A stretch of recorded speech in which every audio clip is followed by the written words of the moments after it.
عصابة تغزو الهند یو هغه جماعت ته چې د هندوستان سره جنگيږي، وعصابة تكون مع عيسى ابن مريم، او بل هغه جماعت چې کله عیسی علیه السلام را کوشو د هندوستان خلاف د هندو مشرک خلاف چې کله څوک جنگ کوي دا غوړي فضیلت دومره د حالاتو کې منګورو چې خلک یې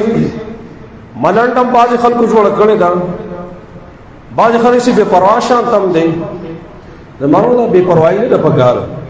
د انډیا او د پاکستان چې کومه نښته شوې ده دا خطرناک صورت هم اختیارولی شي. د دې څه پته لګي دا خو موږ د دې ځای نه هوایي مرغۍ دي ولي، کله وایي چې ارجي دا پرار دی او کله یو فلان دی او کله یو فلان دی، دا یقیني پته خو موږ ته نشته دی، دا خو هسې موږ هوایي مرغۍ دي چلوي او ولي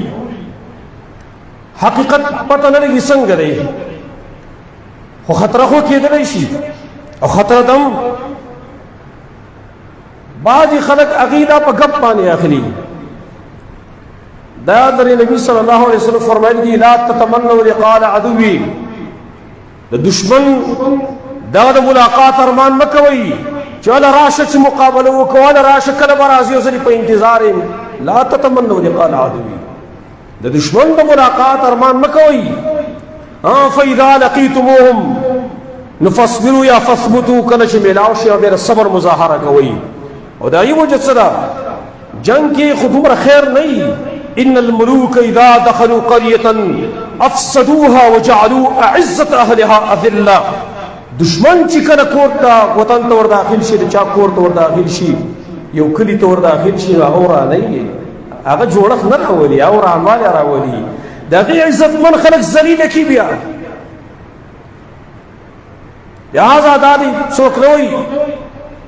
چیارا جی بس را دی شو بس موتا پا انتظاری انانا مو بیاو اللہ کل بالی شکست ورکا. سوال بدگا کو منگا او بل خبر اہم اغدا ذکر کوم چی بداسی موقع باندی چی دا جنگ حالات بھی مسلمانانو لکول سپکاری. مسلمانانو ذمہ دارا لاول صبر و استقامت مظاہرہ اللہ نے دعاگانے گختل. رسول اللہ صلی اللہ علیہ وسلم چی غزوی بدر کی اور دور غزواتو کی کلم جنگ کڑے دعاگانی گفتلی دی. اللہ نے بے سوال کہو تاثر بغٹ مدد چی اللہ نے طرف نرازی نے دعاگانو کو جبانے و مرازی دعاگانے کو تبانے وزیر دیبانے چی تارمان کے چیار کلب رازی و کلب جنگ شروع کی داستا سوال دا فکر دی غلط تے دا خو پتارا غلی دا زکا دا امن و امان او د جنگ د نقصان د امن داغي اهمیت او د جنگ د نقصان داغي تپوس دا چانه او چې پچا جنگ تیر شوی دی اسو جنگ زده خلق ته داغي ته تپوس چې امن څومره عظیم نعمت ته، امن او امان څومره عظیم دولت ته، دا پتا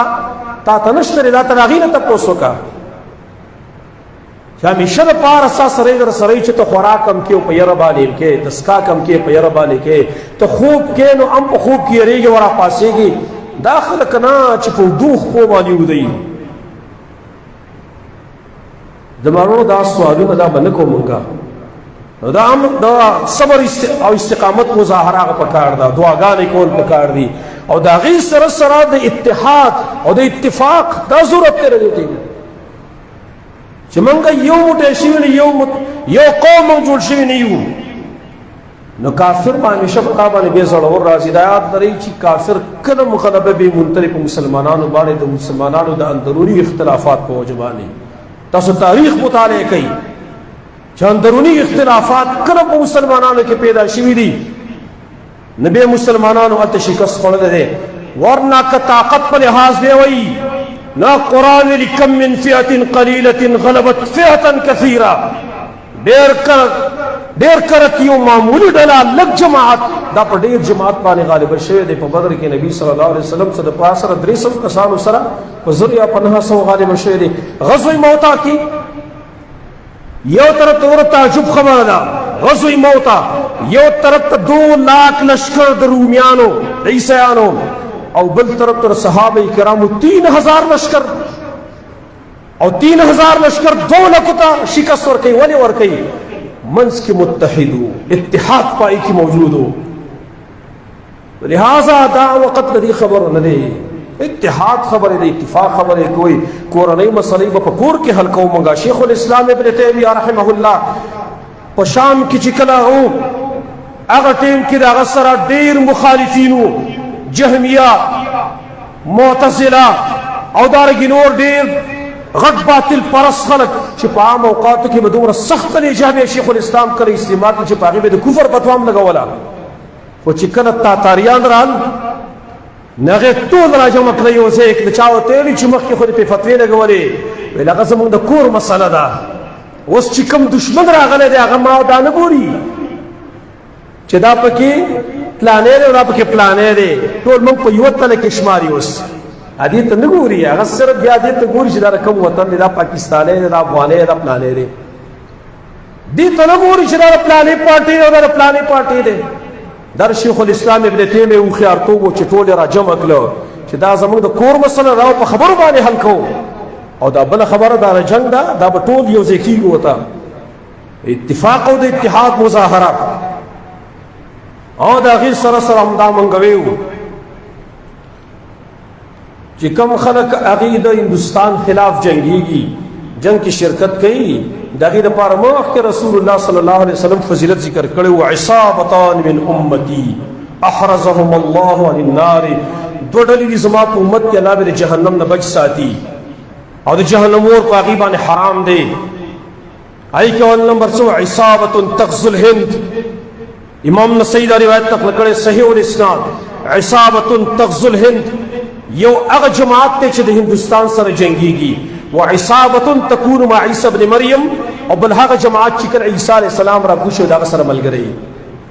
دا دواړه جماعتونه په جهنم باندې حرام دي چې صحیح نیت باندې څوک وجنګېږي ښه نیتونه خو مختلف دي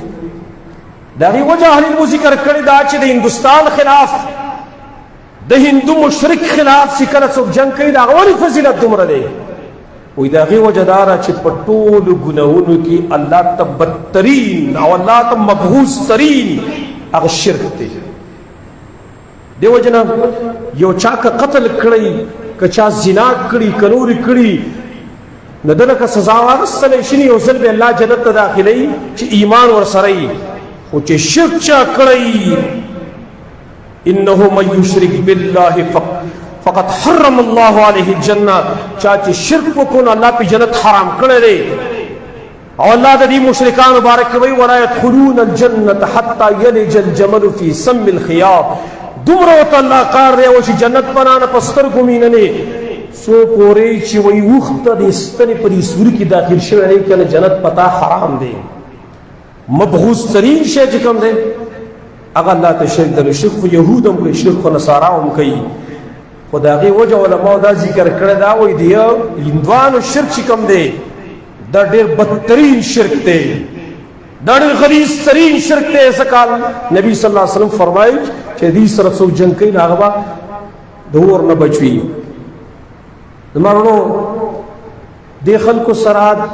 بغض کول دې سره د محبت اظهار نه کول دا زموږ فریضه ده ځکه چې الله دغه شرک بدی شي نو چې څوک مشرک وي زموږ به هغه هم بدي شي او د دې شرک غلیظ سریندار ما سره کتاب را سره مکتبه کې فصول فی ادیان الهند په نوم باندې دوی د کروڑونو خدایانو عبادت کوي بې ادبي دي معافي انتهایي معذرت غواړم انتهایي معذرت هغه قوم د هندوان چې د انسان د شرمګاه عبادت هم کوي وایي دا خدای دی وایي نعوذ بالله په خپله سوچ وکړئ له اندازه ولګوئ د داسې خلکو حمایت پکار دی چې سړی وکړي د داسې خلکو سره همدردي کول دا پکار دی چې څوک یې وکړي